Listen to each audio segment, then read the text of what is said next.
బతుకు తెరువు కోసం పట్నం వెళ్లిన ఓ వ్యక్తి బాగా సంపాదించి వ్యాపారం పెట్టాడు. అనతి కాలంలోనే ఆ బిజినెస్ 3 పువ్వులు 6 కాయలుగా లాభాల బాట పట్టింది. కాలం కలిసిరాక కొన్ని రోజులకే ఆ వ్యాపారంలో నష్టాలు మొదలయ్యాయి. అడిగిన పెట్టుబడిదారులకు డబ్బులు తిరిగిచ్చేశాడు. ఇంతవరకు బాగానే ఉన్నా సొంతూళ్ళలో జాతరకు వెళ్ళిన ఆ వ్యాపారిని కొందరు కిడ్నాప్ చేశారు. పక్క రాష్ట్రం నుంచి వచ్చిన పోలీసులమని గదమాయించారు. అసలు పోలీసులు వ్యాపారిని కిడ్నాప్ చేయడం ఏంటి? ఈ కిడ్నాప్ వెనుక దాగిన కారణాలేంటి?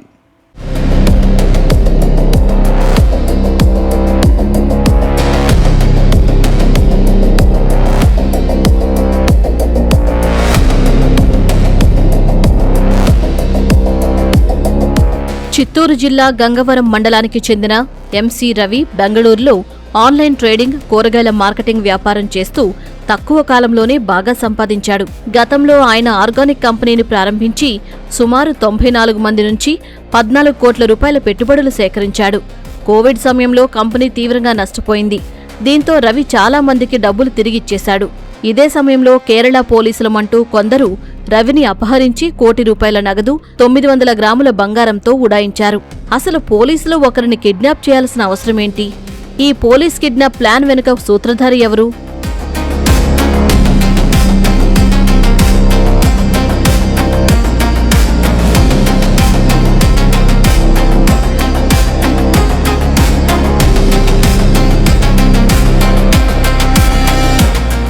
ఎంసీ రవి ప్రారంభించిన వ్యాపారంలో వనపర్తికి చెందిన మహేష్ నాయుడు అనే వ్యక్తి 60 లక్షల రూపాయలు పెట్టుబడి పెట్టాడు. కంపెనీ నష్టాలు చవిచూడడంతో రవి పెట్టుబడిదారులకు డబ్బులు తిరిగిచ్చాడు. కానీ అందరికీ పూర్తిస్థాయిలో ఇవ్వలేక కోర్టును ఆశ్రయించాడు. ఈ క్రమంలోనే ఆ వ్యాపారంలో పెట్టుబడులు పెట్టి అప్పుల పాలైన మహేష్ నాయుడు రవిని తన డబ్బులు తిరిగి ఇవ్వమని కోరాడు. అప్పటికే నష్టాల్లో ఉన్న రవి వెంటనే ఇచ్చేందుకు సుముఖత చూపలేదు. ఇక్కడే అసలు కథ మొదలైంది.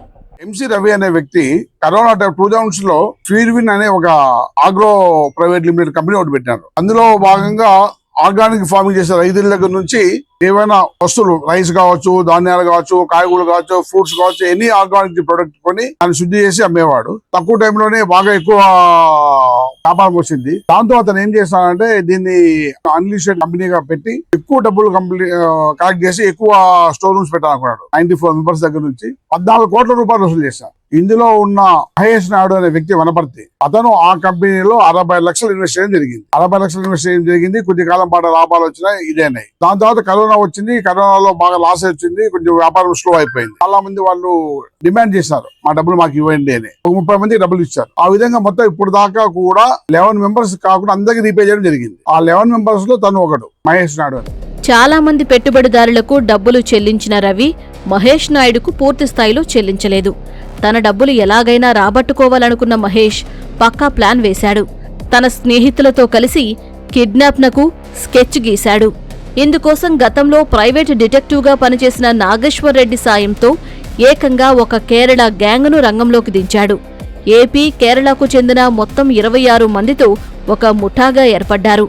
ఈ నెల 7వ తేదీన రవి తన బంధువుల ఇంటి నుంచి తిరిగి వెళుతుండగా అతని కోసం పలమనేరు సమీపంలోని వడ్డూరు గ్రామం వద్ద ముఠా మాటు వేసింది.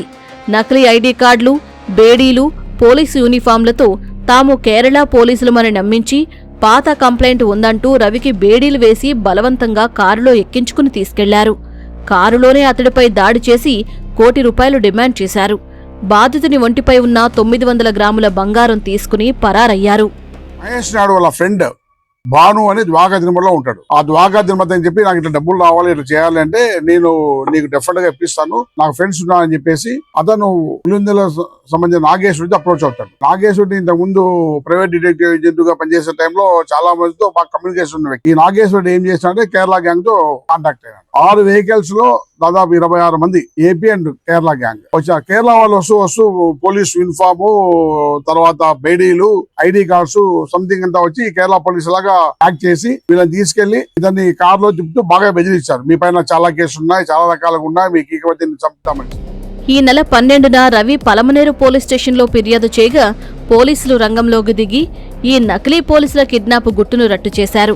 డబ్బుల కోసం ఏకంగా పోలీసు వ్యవస్థనే వాడుకుని ఫేక్ ఐడీలు, డమ్మీ డ్రెస్లతో కిడ్నాప్లకు పాల్పడటాన్ని తీవ్రంగా పరిగణించారు.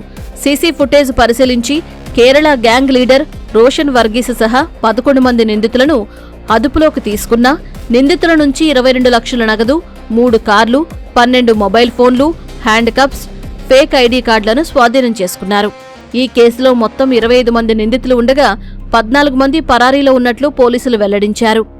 ఎవరైతే టీం లీడర్ ఉన్నాడో రోషన్, అతనిపై దాదాపు 21 కేసులు ఉన్నాయి. ఎవరైతే నాగేశ్వరుడు పార్టిసిపేట్ అతనిపై దాదాపు ఒక 8 కేసులు సైబర్ క్రైమ్స్ ఉన్నాయి, వేరే కేసులు ఉన్నాయి.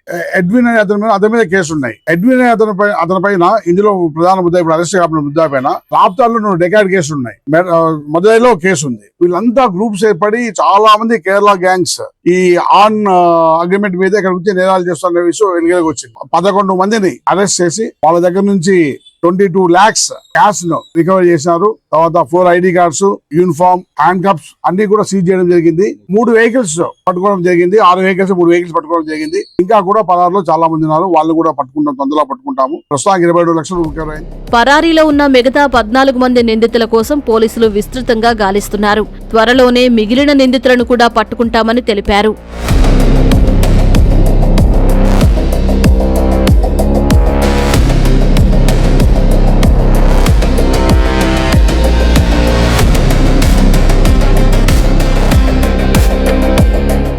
ఇప్పుడు బ్రేక్.